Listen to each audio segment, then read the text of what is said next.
ang taong dautan mo kalagyo bisan walay tao nga magalutos apan ang matarong maisog ingon sa liyon.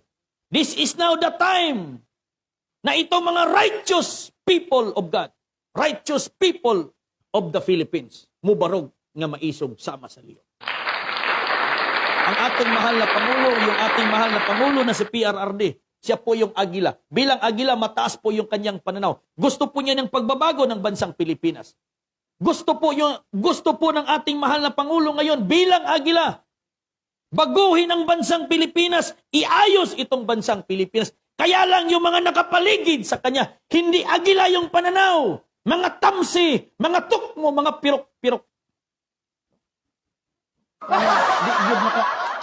Di yun makaapas sa programa sa Pangulo. Yan nasa palibot niya, mga tamsi, pirok-pirok, mga saguksok, mga tukmo, mga buntog. Muray panghuna-huna. Bubura kay lupad ba? Ang ilagay mo pataas pa man gina sa panganod.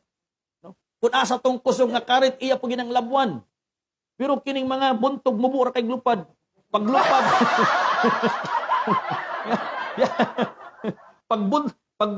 Paglupad sa buntog abi nimo mabundak din